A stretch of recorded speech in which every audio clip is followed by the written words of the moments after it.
Hello! Welcome to part 2 of my video series about which Taylor Swift songs remind me of Jane Austen couples. Last time I talked about the couples from Sense and Sensibility and Pride and Prejudice. Today I'm going to be discussing the couples from the other 4 novels, starting off with Catherine Morland and Henry Tilney from Northanger Abbey. Okay, so one of the songs that most reminds me of Catherine and Henry is Enchanted. Just the whole concept of meeting at this big party and there's all these people around and you really weren't having a good time before you met, because Catherine really isn't having a good time, is she? Until she meets Henry Tilney, and then playful conversation starts, counter all your quick remarks like passing notes in secrecy. They're the kind of couple that exchange a lot of witty banter and think that they're very clever, and I think that that suits them really well. Another song that reminds me very much of them is Love Story. Now, I know that Love Story makes a lot of Romeo and Juliet allusions, but really it could apply to any couple where they're in kind of a situation where one of the parents doesn't approve and has the authority to make their disapproval mean that the couple can't be together.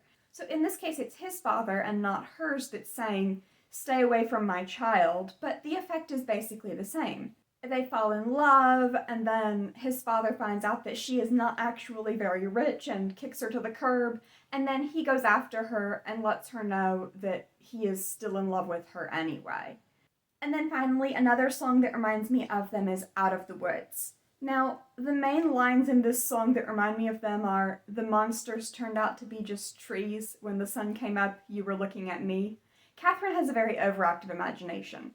And while she is not completely wrong that Henry's family is a little bit unpleasant, she is wrong about the specifics of it, and she's wrong about to what extent. And so she's imagining all of these dark secrets that really aren't there, that come out of these books that she reads and whatnot, and the monsters turn out to be just trees. And he's still there, still in love with her, when she figures out that that's the case. Alright, next I want to talk about Emma Woodhouse and Mr. Knightley from Emma. Now, Emma and Mr. Knightley were, I think, probably the hardest couple for me to choose songs for, and the reason for that is that their love story is a little bit different from the ones that Taylor Swift usually describes. There isn't really a stage where one of them is pining for the other while they're throwing themselves at someone else.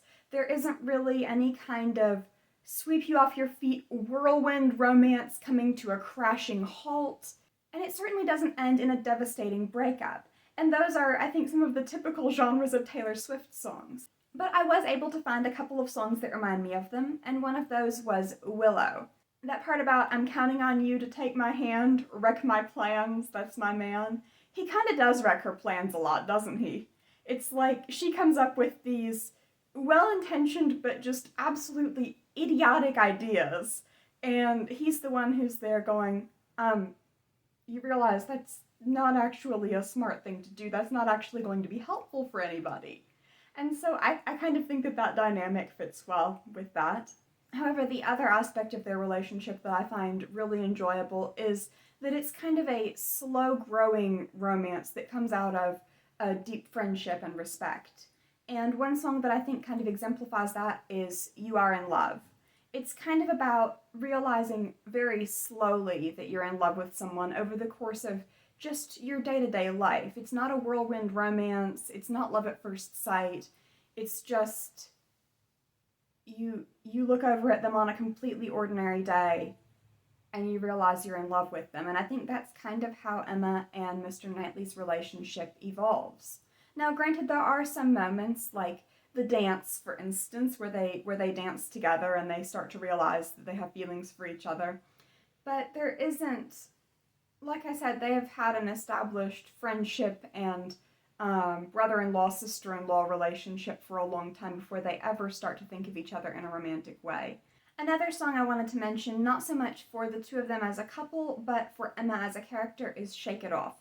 I think that Emma, while she does mostly follow social conventions of the time, and she doesn't push the envelope too far, and I think she does care to some extent what people think of her, she's not really interested in your expectations or what you want her to do.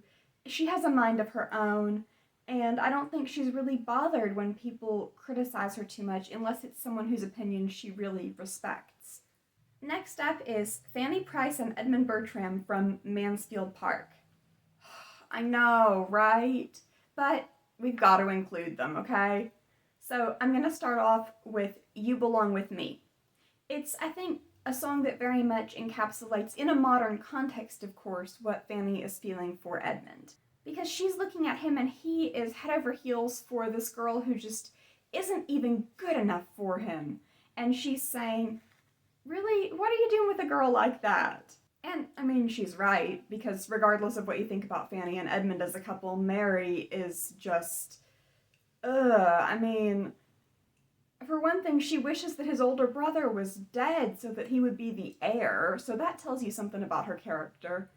So I think even more so than the girl in the song You Belong With Me, there's a legitimate reason for feeling like, what are you doing with a girl like that? You deserve better.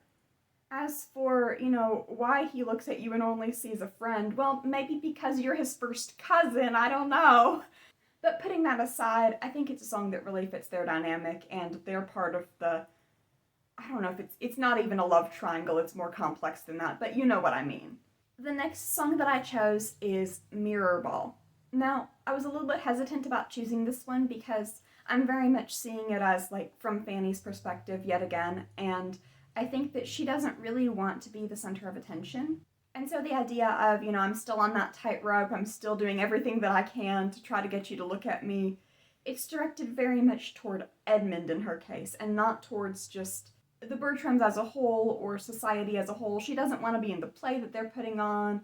But I think when it comes to Edmund, she very much wants to be what he wants her to be, and she very much wants him to pay attention to her. And then finally, it's nice to have a friend, because their relationship does develop very slowly over the course of a very long time. They're children together, and then they're friends as young adults, and very slowly they develop a romantic interest in each other. And then finally, I saved the best for last, my favorite Jane Austen couple, Elliot and Captain Frederick Wentworth. The first song that I chose for them is Back to December. This is basically a song about having broken someone's heart and really regretting it. You gave me roses and I left them there to die. And this is me swallowing my pride, standing in front of you, telling you I'm sorry. Now, I will say that Anne, I don't think, regrets her decision to turn down Captain Wentworth quite as much as the girl in the song does, because she does say, that it was the logical thing to do, and that she feels like, given the expectations that her family had of her and Frederick's situations, that she was probably right to do so at the time. That doesn't change the fact, though, that it absolutely broke her heart to have to do it, and that she never stopped loving him, and that she wishes desperately that she still had a chance with him. Another one that reminds me of them so much is Cardigan. First of all, because of the line that's like, when you're young, they assume you know nothing. Because her family assumed that just because she was a teenager meant that she didn't know who she was in love with or that she wanted to marry for love. They got her to turn down the man of her dreams because they thought that he wasn't good enough.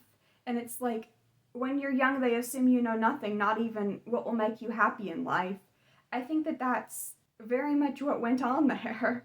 And then secondly, the part about feeling like an old cardigan under somebody's bed and you put me on and said I was your favorite.